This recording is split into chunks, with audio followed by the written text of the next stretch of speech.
So I think it's interesting, we had this conversation, the three of us, last week, and we were trying to figure out and parse out the data, and I had brought up, okay, we had an Amazon number that we've already seen, we had a Costco monthly number we already seen, and now we got Walmart. What else is there to explain the December number? We have the results. So I think what it shows, the consumer, I think, is doing great.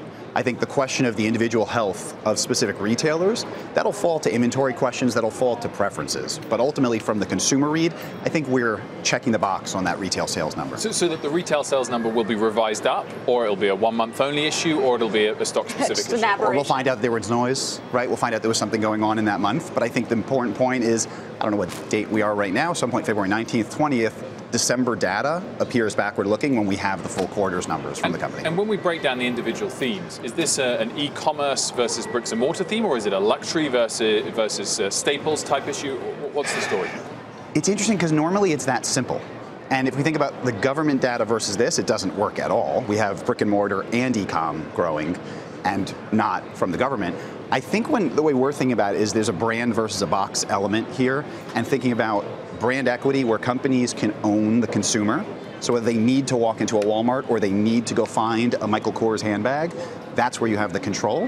Where it's a function of just driving volume because you've existed in the past, that's a little bit more difficult. So Kate, what did Walmart say about guidance in terms of forecasting the strength later on this year, and what does it say about where they expect consumer spending to be? That's right, Sarah. So they reiterated the guidance that they had given earlier in the year. They did mention, though, better performance in October, so they were guiding based on better numbers that they had given earlier in the year. But once again, consumer strength does really seem to be there. One more thing I know that's important to our viewers, too, is tariffs and that question and what that means for Walmart moving forward. Both Doug McMillon mentioned China, also Brexit on the call, that they were monitoring those two situations. But on the tariffs front, they're continuing to monitor that situation, and that costs and prices that consumers pay in store may, of course, wind up going up, and that's something that they're keeping a close eye on.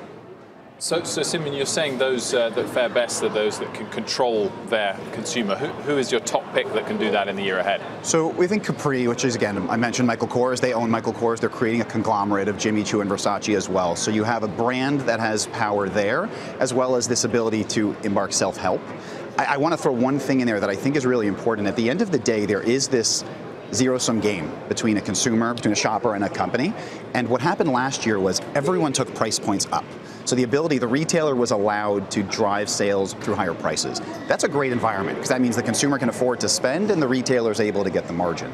I think what we're seeing now is that an excess level of inventory that's creeped up into the system is removing that ability to do price. So what that means is the consumer can still spend, but they get to be much more discretionary in terms of where they throw their dollars.